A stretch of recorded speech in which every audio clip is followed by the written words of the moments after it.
on to question number 3. All right. A client comes to a session appearing stressed. When the coach asks what the client wants to talk about, the client frantically lists a major event they are planning at work, a large family gathering they are organizing, and caring for their aging parents. What should the coach do? All right. So this is not an unusual scenario for coaching.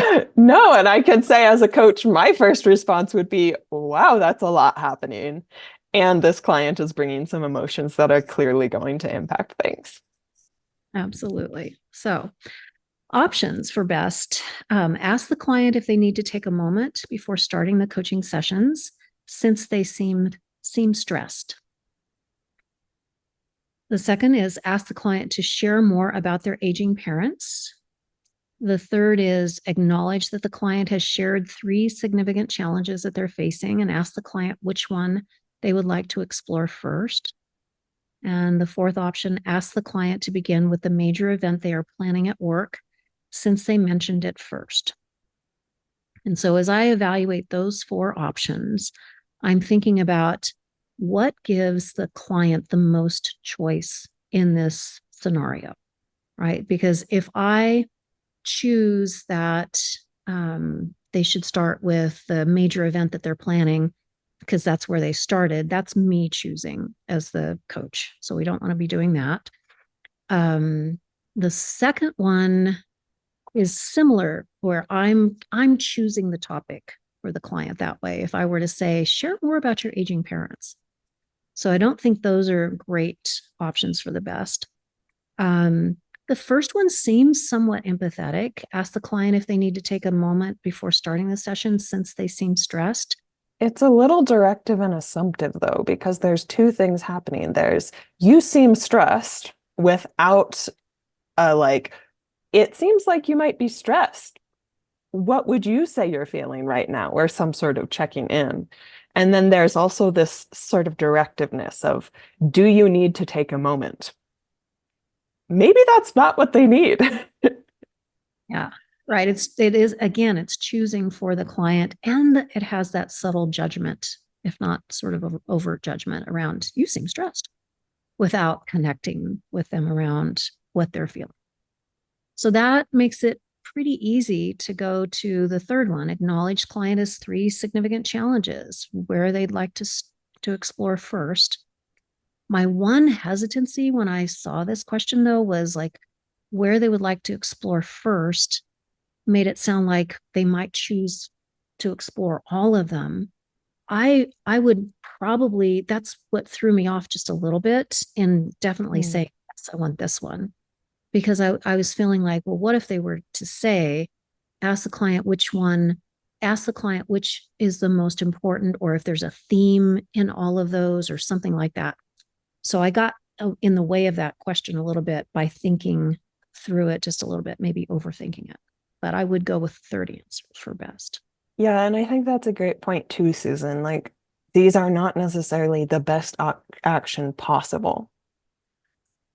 Like, I would also probably choose something other than what would you like to explore first? But it's not the worst, and it does allow the client to choose. It acknowledges the client. Um, it's present, it's supportive, and it's partnering. Mhm. I feel much more unclear here with what's the worst. And what's really interesting to me is all 4 of these have the word ask in them, which makes it more confusing because at least the coach is asking. So that's great. Um, Asking to share more about their aging parents seems pretty innocuous, like not the best, but not the worst out of these. But I'm pretty torn between 1 and 4. Um, my gut in this moment would be the begin with the major event they're planning since they mentioned it first. It's just very directive and non-partnering. But I think 1's also a great option. What would you go with, Susan?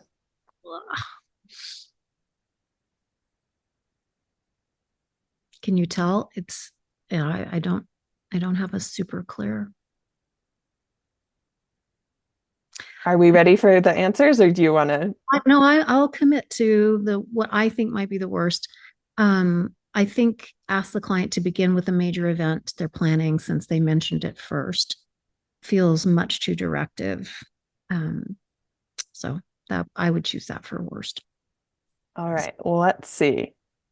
What's best? Best here is 3, and worst here is 4.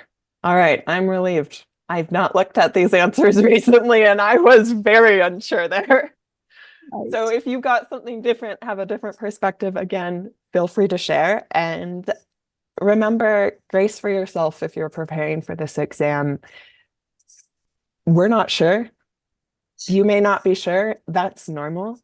Part of what I do like about the situational judgment test type is we will be in sessions being faced with, what do I do here? And so being able to have sort of a frame of reference to be able to quickly check in with and respond is valuable, and a skill to build that this exam style does support. Okay, on to question number 4. Oh, Yeah. this is a long one. Can't even get it all on the screen there. Okay. Do you want to read that one? Sure. A university biomedical researcher is working with a coach to improve their interactions with colleagues. The client is a very analytical thinker and can easily explain detailed data points and complex graphs, but seems reluctant to share anything personal with the coach.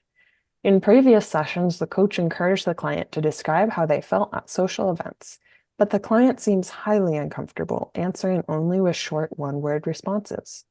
When the client arrives to their session today, the client silently hands the coach a journal.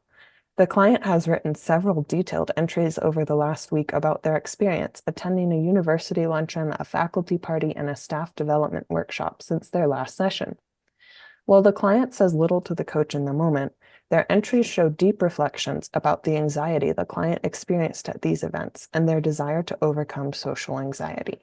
What should the coach do? And I'm just going to note, when there's this long of a scenario, there's probably not going to be time to reread the whole thing multiple times. So I might finish reading the scenario and then quickly think like, okay, this is about sharing emotions. The client was highly uncomfortable. The client did some work around it. They have social anxiety. What should the coach do? Just to be able to like recap it for myself, rather than trying to remember the whole thing or read it again. Yeah. And with that recap, that just puts me in a place of feeling compassion and lack of judgment for whatever might be going on.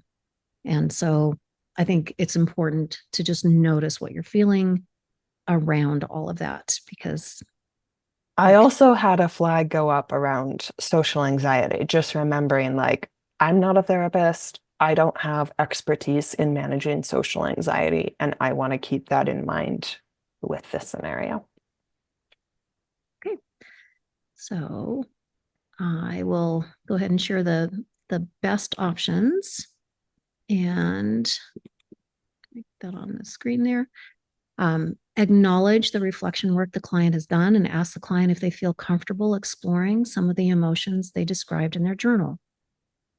Second, ask the client if they would summarize the entries they detailed in their journal for the coach. Third, ask the client to identify some steps they can take to overcome the anxieties they wrote about. And fourth, ask the client what new awareness they developed about themselves through the journaling process. So if I'm looking for best answers, I'm immediately thinking potentially number 1 or 4. So acknowledge the reflection work the client has done. Coaches acknowledge. We don't praise, we acknowledge. And then there's a query if they feel comfortable exploring some of the emotions they described in their journal. So that has some possibility for me. And then the fourth one, ask the client what new awareness they developed about themselves through the journaling process. I think that has potential, but I like the acknowledge piece first, because this is a big thing that they've done. And just recognizing that with that acknowledgement is going to be important. So I like that one over the fourth one a little bit. The fourth one feels just subtly what the word I'm looking for there, but it's subtly off because the client obviously has had some challenge to make movement on this. And their awareness is probably in the journal already. Asking them now to reinforce all of that when they've just given that to you. I don't know, that just throws me off a tiny bit. So Yeah, there's just so much in here as well about like the client's super uncomfortable with it, usually reluctant to share, usually answers shortly, silently handed the journal. Like it feels super important for trust and safety in this space to have that check-in and allow the client to say no if they're not comfortable exploring. So I would go with one there too. In terms of worst, so looking at 2 or 3, I am going to go with identify next steps to overcome the anxieties because for one, there's an assumption around, well, okay, it may not be an assumption. They seem to have expressed that they want to overcome social anxiety. So it may not be an assumption, but I'm not sure if it's an assumption or not from what's included in this scenario. And immediately jumping to next steps, there's not partnership there, there's not acknowledgement, there's not exploration happening first. So it just feels preemptive. and it feels like the journal itself was a huge step in Yeah. coming it. Yeah. I'm reminded of like seeing the whole person of the client in maintains presence. Yeah. And I also do not like ask the client if they would summarize the entries they detailed, because that feels like asking them to take something that was very difficult for them to do, something that that's an assumption, it was very difficult, but you would assume that is the assumption. So that feels like directive in some way. I know it's an invitation, but I also don't like that. Yeah, it's not the worst, I'd say. It feels kind of similar to number 4. And that's another interesting thing with these questions is sometimes they're very similar. And so sort of parsing out where the differences are is pretty important. Yeah, so I just flashed back on when I was taking the exam, and I did notice that happened several times, that there were a number of questions. 2 were kind of similarly not great, and then a third one that was also not great. And so I ended up going with the one that wasn't similar for not great, for the worst. I scored fairly well. So I'm Can't guarantee it will work, but it might be a good strategy. my strategy worked. And But if you're not sure, like at least it creates a strategy and differentiator to test out. Okay. Yeah, because a lot of this is how do we make decisions in the moment? Right. All right. All right. So best was number 1 and worst was number 3. Okay. As always, feel free to continue the conversation in the comments. Question number 5. Okay. I think I've had you read more than your fair share, so I will read. A coach recently began working with a client to help them plan for retirement. The client is a well-respected teacher who has taught for 30 years at a local elementary school. The client consistently arrives highly prepared and organized for coaching sessions, routinely reporting progress between sessions, and identifying specific topics to focus on during coaching conversations. The client shares they are looking forward to retirement, but they discuss their retirement plans in a very matter-of-fact way. During the current session, the client shares that they have 2 weeks left before the retirement begins. They would like to focus on a few remaining plans that they need to make. Suddenly, the client begins to cry and says, I've spent half my life at this school. I adore my students, and my colleagues are my best friends. Makes me emotional just reading it. I can't imagine what my life is going to be like when I no longer walk through the front doors of the school each morning. What should the coach do? All right, so we've got pause for a moment, then ask the client to identify the remaining plans they would like to focus on today. 2, ask the client if they are sure they want to retire. 3, acknowledge that retirement is a significant life transition and that emotional responses are normal. 4, pause, then acknowledge the emotional impacts the transition seems to be having on the client and ask if they would like to spend some time with those feelings. So I have very strong gut responses with this one. My first, reading that first one, it's like, oh no, that sounds terrible. There was no acknowledgement of the emotions. At least there was pausing, but there was no acknowledgement. And that seems really challenging given like the client doesn't usually respond this way.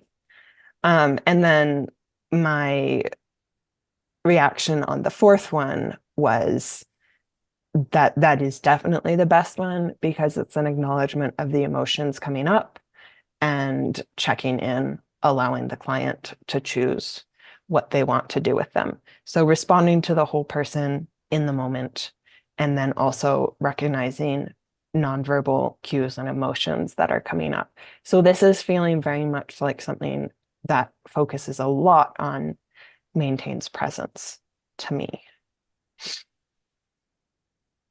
Right. And maintains presence means really focusing on the client being able to respond to the entirety of the client.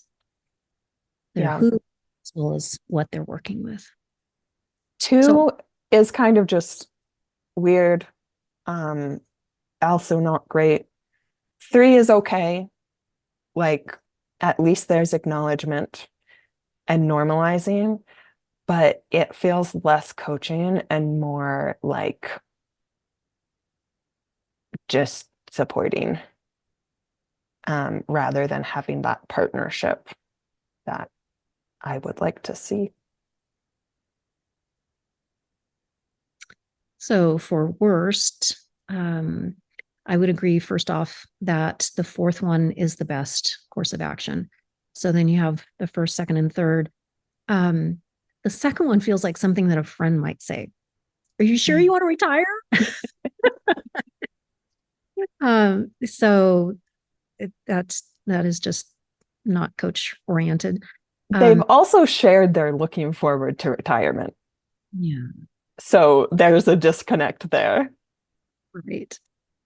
The first one, as you already said, Jessica, okay, pause, and then let's get on to action, right? That completely dismisses the who of the client. So that's aiming towards worst. Ask the client if they want to retire, doesn't feel great at all. Acknowledge that the retirement is a significant life transition and emotional responses are normal. That feels dismissive. Like, this is normal. That's my tone of voice. It's probably not how the client might or the coach might have said it.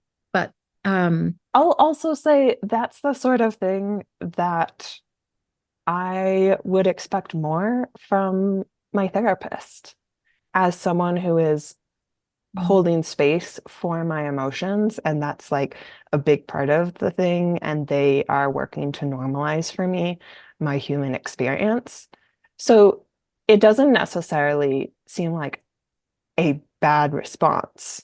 It could be very helpful, but it doesn't feel partnering. Right. The partnering is missing. Yeah.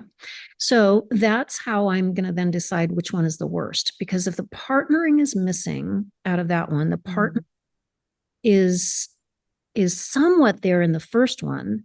What are the remaining plans for today? So I'm going to say that the second one is the worst. Ask the client if they're sure they want to retire. That's a yes/no question. We rarely would ask yes/no questions in coaching. They're usually more open-ended, not closed-ended.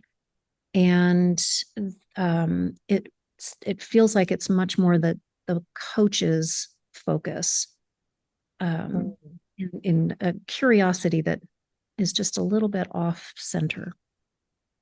Okay. So I'm standing by number one. It doesn't sit right with me. okay. Because All it's right. oriented. Yeah. Yeah, it's so action oriented. It doesn't address it. And like my response to it in my body was like, whoa, I would feel so dismissed and unseen. Mm-hmm. So going with my gut here. Okay. Best action is number 4. And according to the ICF, worst action is number 1. But again, like this is not an easy exam. And there's lots of feedback around that. So do your best and choose an answer best you can, and then keep going.